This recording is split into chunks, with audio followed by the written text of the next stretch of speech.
What if a single promise made to a dying man could heal not just one broken heart, but two broken bodies racing toward an impossible dream? A grandfather's final wish, a child's desperate vow, a wounded animal no one believed in, and a race that would demand everything from all of them. What happened on that track, under the eyes of a man breathing his last breaths, would become the most beautiful and heartbreaking victory in the history of the sport. This is a story about the kind of love that refuses to let go, the kind of courage that doesn't know its own name, and the kind of grace that appears when everything else has been stripped away. If you believe in the power of promises kept and the fierce loyalty between a child and her grandfather, please hit that like button and subscribe. It truly helps our channel grow and share more stories like this one. The late afternoon sun fell through the hospital window in pale golden bars, illuminating the dust that hung suspended in the sterile air. In the narrow bed lay Walter Hayes, 76, his once broad shoulders now narrow peaks beneath the thin cotton gown, his hands resting on the blanket like empty gloves, though his eyes were still sharp, still that particular shade of blue that looked like a winter sky over open pasture. Those eyes were fixed on 9-year-old Rebecca Hayes, curled in the chair beside him with her knees pulled to her chest, her jaw set, her eyes dry. She would not cry. Crying meant accepting, and she would not accept. On her lap lay an unread magazine showing a thoroughbred mid-leap, the headline reading, "National Junior Derby, applications now open." Walter cleared his throat and called her closer, and when she perched on the edge of the bed, he told her what they both knew. He wasn't getting better, his run was ending, and that was all right. But before he went, he needed something from her. He wanted her to ride in that derby, the one she'd been dreaming about for months, despite having no horse and no money. "Promise me, Becca," he said, his voice gaining sudden strength. "Promise me you'll find a way." She stared at this man who had taught her everything that mattered: how to sit a trot, how to read an animal's eyes, how to be steady when the world was not, how to love something completely even when it hurt. And the words tore from somewhere deep and raw. "I promise, Grandpa. I'll ride. I'll win." Walter's smile was real then, bright and whole despite the gray pallor of his skin, and as he closed his eyes, Rebecca sat beside him, her hand in his, feeling the weight of the promise settle on her shoulders like a saddle, heavy and inescapable. The rejection letters came in a steady, humiliating stream. Rebecca, with her mother's reluctant help, had sent inquiries to every stable within a 50-mile radius. She had written careful letters on lined notebook paper, explaining her experience, her grandfather's condition, her need. She had been honest. Perhaps that was her mistake. The responses, when they came at all, were polite and uniform in their refusal. The Coleman stables regretted to inform her that all their junior training slots were filled. Riverside Equestrian Center appreciated her interest, but required riders to own or lease their own mounts. Thornfield Ranch did not accept riders without at least 2 years of competitive experience. Each letter was a small paper knife. Her mother, Jennifer Hayes, watched her daughter's face grow tighter and paler with each rejection. She wanted to tell her to stop, to let it go, to accept that some promises were too big to keep. But she looked at her father, fading a little more each day in that terrible hospital bed, and she said nothing. She just held her daughter when the tears finally came, late at night, muffled into a pillow.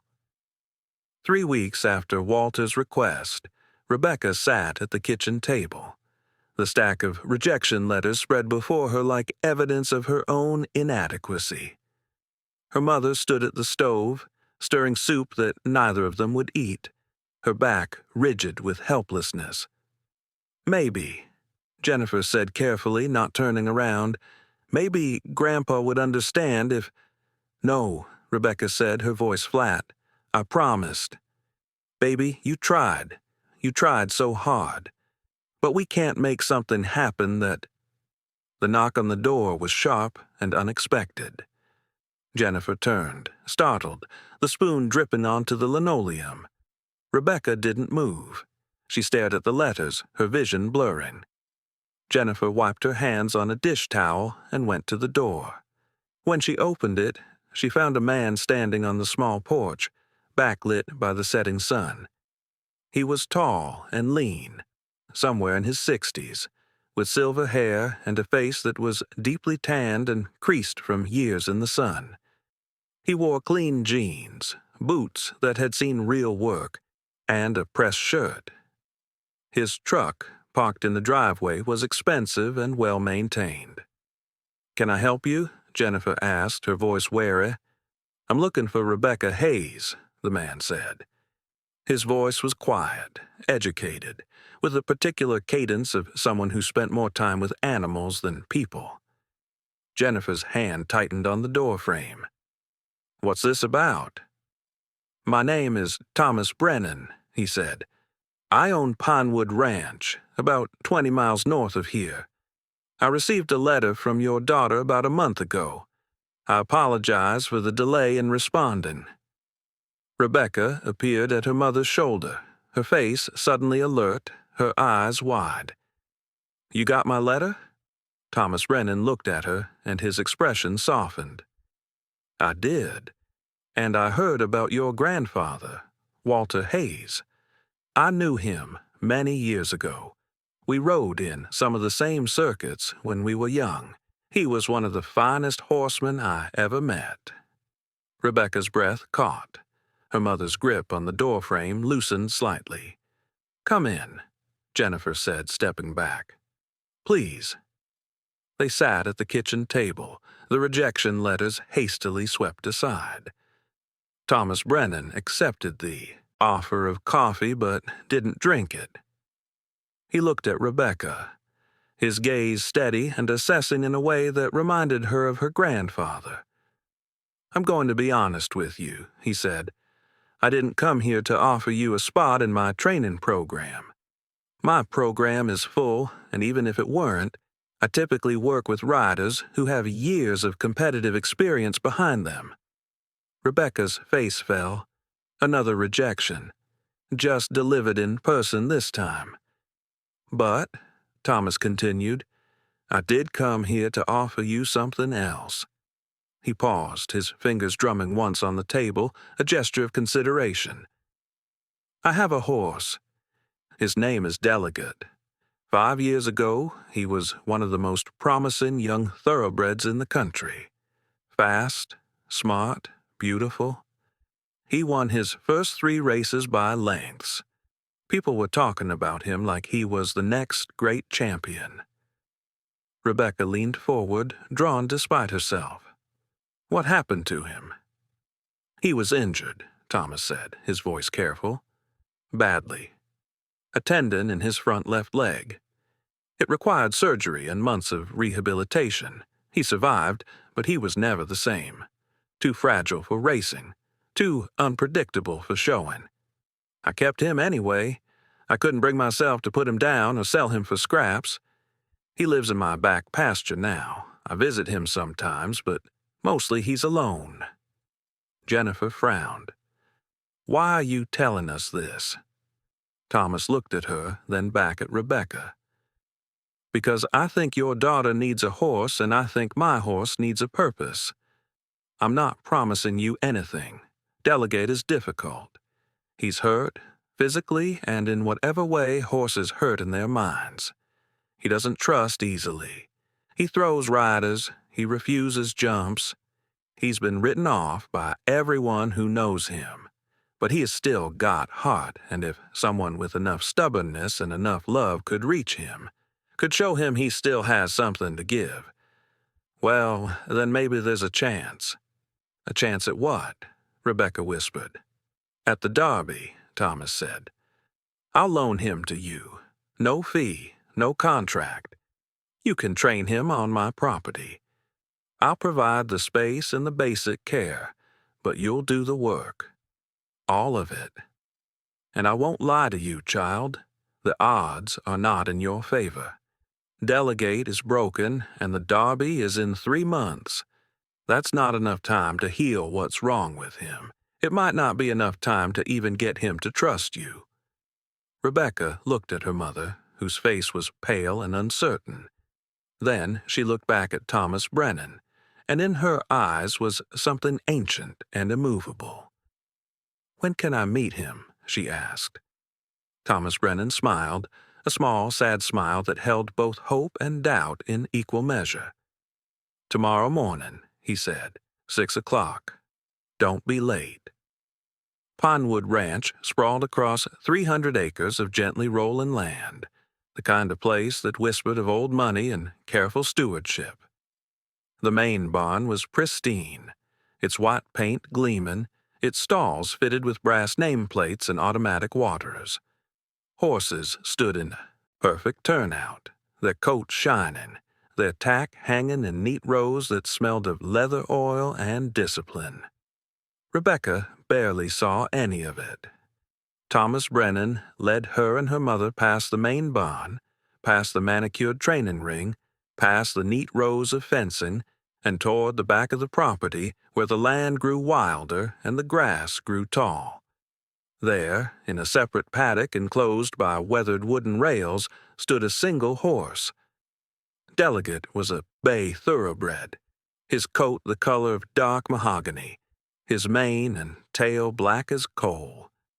He stood with his head low, his weight shifted off his left front leg in a way that spoke of old pain and older caution. His ribs were visible beneath his dull coat. His eyes, when he lifted his head at their approach, were dark and distant. He did not come to the fence. He simply watched. "Oh," Jennifer breathed, and the sound carried disappointment and pity in equal measure. Rebecca said nothing. She walked to the fence and climbed up, perching on the top rail. She looked at the horse, and the horse looked at her, and in that exchange was a recognition that neither of them could have named. They were both broken, both written off, both still standing. "Delegate," Rebecca said softly. The horse's ears flicked forward, then back. He took one step, then stopped, his body tense. "Easy," she murmured, the word as much for herself as for him. "Easy, boy. Nobody's going to hurt you." Thomas stood beside Jennifer, his arms crossed, his face unreadable. "He hasn't let anyone touch him in 6 months," he said quietly. "The vet can't even get near him without sedation. If you can't get him to trust you, this ends before it begins." Rebecca didn't respond. She sat on the fence, still and patient, and began to hum. It was a tune her grandfather used to hum while grooming his horses. A low, wordless melody that had no name but carried the rhythm of safety and routine. Delegate's ears swiveled toward her, his head lifted slightly. Rebecca kept humming. She did not reach out. She did not move. She simply sat, offering nothing but presence and sound. Minutes passed, stretching into a quarter hour. Jennifer shifted uncomfortably. Thomas remained still, watching. Then, slowly, with the caution of an animal that had learned the hard way that humans brought pain, Delegate took one step forward, then another. He stopped 3 feet from the fence, his nostrils flaring, his body coiled and ready to flee. Rebecca stopped humming. "Hey, Delegate," she whispered. "I'm Becca. I'm going to be honest with you. I'm scared. I'm scared I'm not good enough. I'm scared I'm going to let my grandpa down. I'm scared you're going to hate me." The horse's ears were fully forward now, focused entirely on her. But I made a promise, she continued, her voice steady despite the tears that pooled in her eyes. And I think maybe you made a promise too, once. You promised to run. You promised to be fast and brave and strong, and then you got hurt and everyone forgot about your promise. Everyone except you. Delegate took another step. He was close enough now that Rebecca could see the scars on his left leg, the thin white lines where the surgeons had cut and stitched and tried to put him back together. I need you, she said simply. And I think maybe you need me too. So what do you say? Want to keep a promise together? The horse lowered his head. He stretched his neck out, his muzzle reaching toward her hand. Rebecca held her breath. She didn't move. Delegate's nose touched her palm, soft and warm and alive. His breath huffed against her skin. He did not pull away. Thomas Brennan let out a breath he didn't know he'd been holding. The training began the next morning, and it was nothing like Rebecca had imagined. No triumphant montage, only hard, unglamorous, often painful work. For the first week, she didn't ride, simply learning to exist in Delegate's space without him panicking, learning his ears, his fears, the hitch in his left leg that would never fully heal.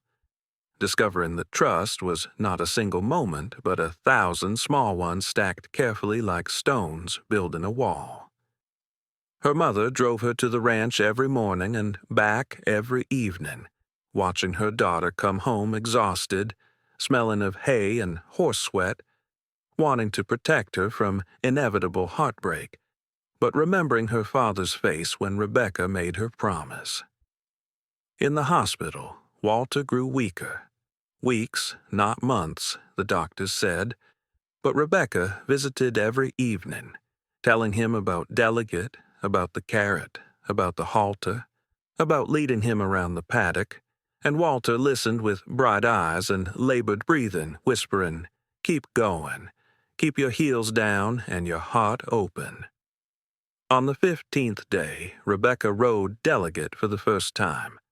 Thomas and his senior trainer, Ruth, watching as she swung into the saddle, the horse frozen and rigid beneath her until she laid her hand on his neck and whispered, "We're okay."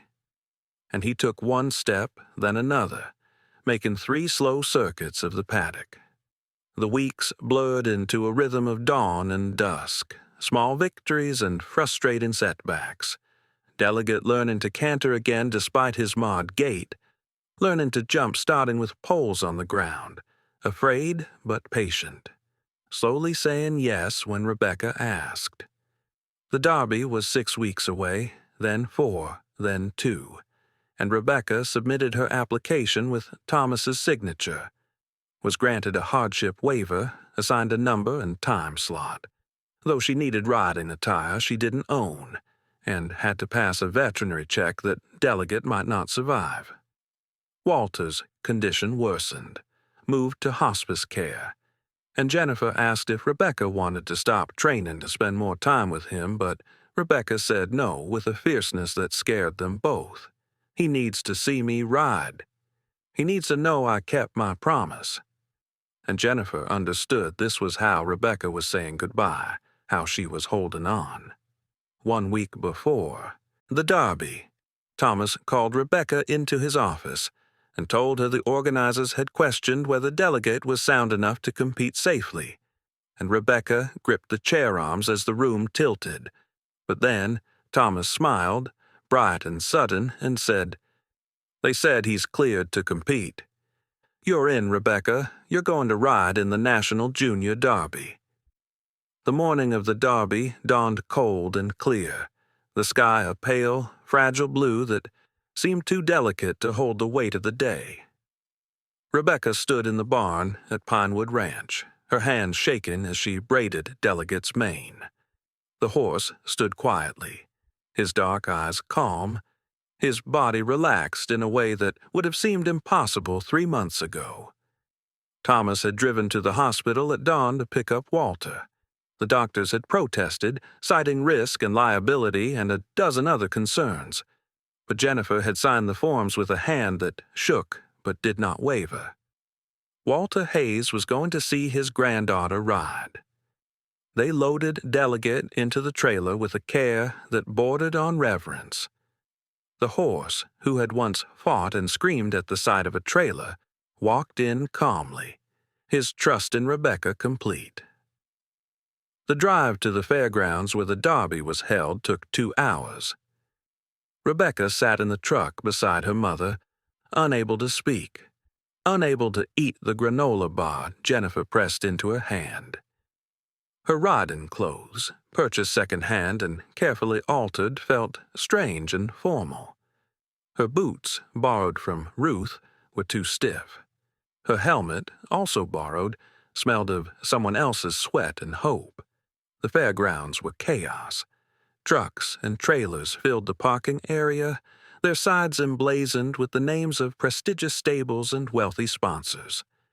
Horses, gleaming and perfect, were led from trailers by professional grooms. Riders, dressed in custom-tailored jackets and boots that cost more than Rebecca's mother made in a month, warmed up in the practice ring with the easy confidence of those who had never doubted their place in the world. Rebecca felt the stares as she led Delegate from the trailer. She heard the whispers, the barely concealed laughter. She saw the way people looked at her horse, at his scars, at his uneven gait, and she saw the pity and the dismissal. She lifted her chin and kept walking. Thomas had secured a spot near the main arena, a shaded area where Walter could watch. They set up a wheelchair, the kind with oxygen tanks and monitors, and carefully, agonizingly slowly, transferred Walter from the medical transport van to the chair. He looked impossibly small, impossibly frail, his body little more than bones and will. But his eyes, when they found Rebecca, were bright. "There's my girl," he rasped, his voice barely audible over the noise of the crowd. "There's my rider." Rebecca knelt beside him, her hand finding his, and she felt the tears she had been holding back for months finally begin to fall. "Grandpa, No crying," he said, his grip surprisingly strong. "You've got a race to ride. You've got a promise to keep." She nodded, wiping her face with the back of her hand. "I'm scared." "Good," Walter said. "Means you're paying attention. But I'll tell you something, Becca girl. I've watched you train. I've heard every story. That horse out there, he trusts you. He'd run through fire for you. All you have to do is trust him back." He pulled her close, his breath thin and wheezing. "Ride him like you mean it," he whispered. "Ride him like it's the last ride in the world, because for me, it will be. And I want it to be beautiful." Rebecca's chest felt like it was being crushed. She kissed his papery cheek. "I love you, Grandpa." "I love you too, Becca. Now go show them what a Hayes can do." The derby course was brutal.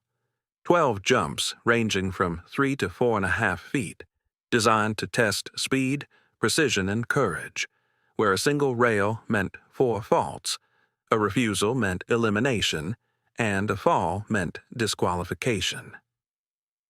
Rebecca was number 18 of 32, watching flawless horses and wealthy riders complete clean rounds in under 2 minutes before leading Delegate into the warm-up area, murmuring, "This is it. This is what we promised." The announcer called her name. Someone nearby muttered about the injured horse, and the gate swung open to an enormous arena where the starting bell rang and Delegate moved forward into his uneven canter, clearing the first jump clean, then the second, the crowd's murmur growing louder as they cleared the third and fourth. Rebecca's world narrowed to hoofbeats and rhythm and partnership, forgetting everything except this promise until the 7th jump, a 4.5-foot wall, made Delegate's stride falter, and she drove him forward fiercely, "Don't you quit on me." And they cleared it by inches as the crowd gasped and Walter gripped his wheelchair armrest, Jennifer crying beside him, Thomas stone-faced but wet-eyed. They were flying now, Delegate's canter transforming into something that remembered what he used to be, clearing the eighth jump's triple combination with impossible precision, the crowd no longer murmuring but leaning forward, caught in the beauty of this broken horse and unknown girl. 2 jumps left. The water jump where Delegate hesitated until Rebecca whispered, "Trust me." And they cleared it, water splashing. Then one final combination fence, tall and wide, Delegate exhausted and aching, and Rebecca could have stopped, should have stopped, but she thought of her grandfather's numbered breaths and the promise in this broken, beautiful animal who had learned to trust again. "One more," she sobbed. "Just one more. For him, for us." And Delegate's ears flicked back, listening, and something shifted as he pushed off with a power that came from somewhere unbreakable, rising in a perfect arc, clearing the fence clean as the arena erupted. Rebecca wrapped her arms around his neck, sobbing, "You did it. You kept your promise," as the announcer declared, "Clear round, 1 minute 52 seconds." And the judges conferred and finally announced that Rebecca Hayes and Delegate had placed first position, the crowd exploding as Rebecca turned toward the stands and found Walter in his wheelchair, face wet with tears, hand raised in a fist of triumph, his lips forming, "That's my girl, that's my Becca." She raised her own fist, matching his, locked in a moment that transcended everything. Grandfather and granddaughter, promise keeper and promise keeper. Until gently, Walter's hand lowered. His head fell back against the wheelchair, his eyes closing with a smile of perfect peace on his face. And Jennifer's scream cut through the celebration as a medical personnel rushed forward. The ambulance left with its lights flashing but without its siren, a detail Rebecca would remember later, a kindness in the chaos. Thomas caught Delegate's reins, his face stricken, and Rebecca slid from the saddle and ran. She ran through the crowd, pushing past people who were still clapping, still celebrating, oblivious to the small tragedy unfolding at the arena's edge. She reached the place where her grandfather's wheelchair had been, but it was empty. Her mother stood alone, her face gray, her body shaken. "Mom?" Rebecca's voice was small, a child's voice, stripped of the courage she had worn like armor. Jennifer looked at her daughter, and in her eyes was a grief so profound it seemed to have weight, to have mass. "He held on, baby," she said, her voice breaking. "He held on until you finished, until he saw you win." Rebecca's world split in two. One part of her was a 9-year-old girl who had just won the most important race of her life, who had proven that broken things could still be whole, that promises could be kept. The other part was a child who had just lost the person who mattered most, the person who had taught her what love looked like, what courage was, what it meant to keep going even when everything hurt. She collapsed into her mother's arms, and the sobs that came were not gentle. They were ragged and raw and endless. Thomas Brennan stood nearby, holding Delegate's reins. The horse, exhausted and hurting, stood with his head low, his sides heaving. But his eyes were on Rebecca, and he did not pull away. He waited. The award ceremony happened in a blur. Rebecca stood on the platform, a ribbon around her neck, a trophy in her hands that felt like it weighed 1,000 pounds. People clapped. The announcer said words about courage and heart and the spirit of competition. Rebecca heard none of it. She looked at the empty space where her grandfather's wheelchair had been, and she understood with a clarity that hurt that he had kept his promise too. He had stayed, he had watched, he had seen her win, and then, his own race finished, he had let go. The funeral was 3 days later in a small church filled with people Walter had known, fellow horsemen, former students, neighbors, and Rebecca sat in the front row wearing a black dress too big, empty, and hollowed out, having cried all her tears in the days between. The pastor spoke about legacy and love. People offered condolences about how proud her grandfather would have been, and at the cemetery, as the first shovel of dirt hit the casket, Rebecca felt something inside her shatter, and then strangely begin to knit back together. Her grandfather was gone, but he had seen her keep her promise, had seen that she would be okay. That evening, she asked her mother to drive her to Pinewood Ranch, and she walked to Delegate's paddock where the horse nickered in recognition, and she wrapped her arms around his neck, whispering, "Thank you for keeping your promise. Thank you for helping me keep mine." The weeks after were strange and muted, Rebecca suddenly known at school as the girl who won the Derby, the girl whose grandfather died watching her. But she found peace at the ranch until one afternoon Thomas approached with papers saying, "I'm signing him over to you, full ownership, no conditions," explaining that Walter had called him the day before he died, barely conscious but clear, saying, "Make sure Becca has that horse. Make sure she keeps riding." Over the months and years that followed, Rebecca and Delegate became fixtures on the junior circuit, never winning another derby.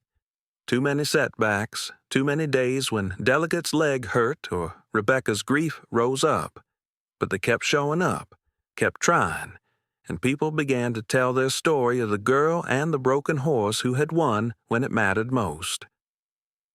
Rebecca grew up, became a trainer specializing in rehabilitating injured horses, never forgetting her grandfather's lesson that every creature deserved to be seen and believed in. And when Delegate passed away peacefully at 23, she buried him on a hill overlooking Pinewood Ranch, planting a young oak above his grave with a stone carved simply, "Delegate." He kept his promise.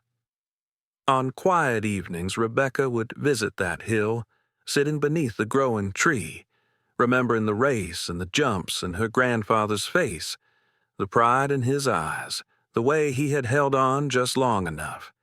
And she would feel in the whisper of wind through the oak leaves something that felt like both goodbye and forever.